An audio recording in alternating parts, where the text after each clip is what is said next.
মানে কটার সময় এই রাস্তাটা ভাঙছিল? কটার সময়? আজকে সকাল অনুমানিক 6টা থেকে 7টার ভিতরে ভাঙছে এই রাস্তা। আমরা তো রাত্রে 2টা-3টা থেকে এদিকে বৃষ্টি পড়ছে। এরপরে আমরা দেখলাম সকালে মর্নিং ওয়াক করার সময় আমি 6:30টার সময় আইসি, ওই সময়টা ভাঙা পড়ছে।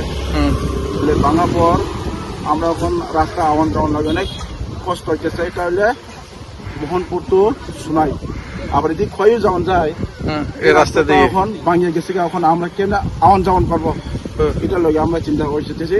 আমি গভর্নমেন্টের কাছে এটাই কইতেছি, আপনারা যতটুকু পারে এই রাস্তাটা একটু ঠিক করে দেন। মানুষের অনেক কষ্ট হইতেছে, আবার স্কুলের ছাত্র এটা অনেক স্কুল আছে। একটা হচ্ছে Saint Thomas English medium school, already Tripura Academy, আর হাসপাতালে আছি। একটা আমার স্বাস্থ্য হসপিটাল আছে। আবার রুগী সুগী এলে কেমনে যাইবেন, আবার বাচ্চারা স্কুল কেমনে যাবেন, এখন আমরা অনেক কষ্ট হয়েছে। আমি কি কারণে ভাঙতে পারে এখানে?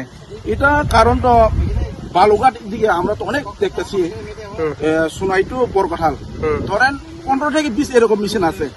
তো বালু টানে আবার এটা বালু টানার পর বালু তো ফ্লে করন লাগে, ওই যে গর্ত জায়গাতে ভাইব্রেট করে। ভাইব্রেট করে। এটার লগে আমি আমার বাবনি দেখি এটার লগে এই রাস্তাটা ভাঙছে। যদি এই রাস্তার পাশে সঙ্গে কোনো বালুঘাট আছে? এই রাস্তার সঙ্গে একটা বালুঘাট আছে, আমি দেখছি। আমি যদি সত্য এটা করতেছি, এখানে একটা বালুঘাট আছে, আর এটার উপরে ওই পাটনি রাস্তাও একটা আছে, আর এটা নিচে তো আরো আছে। এটা তো আমি কোন যাইতে না কটা আছে, এটা আপনার দেখলে। এই বিষয়টা নিয়ে কি বলবেন প্রশাসনকে? নাই এটা তো প্রশাসন একটা ঘাবিলতা আছে, ঘাবিলতা মানে এটা তো দেখলে তারা কিছু কই না। এই লোকে তো আমরা মানে প্রশাসনই এটা ঘাবিলতা কইতে পারে। কোন ব্লক অন্তর্গত এটা? হেজামারা আলডি ব্লক, এসরাই বাজার সামনে। আপনার নাম? আমার নাম অমৃত দেববর্মা।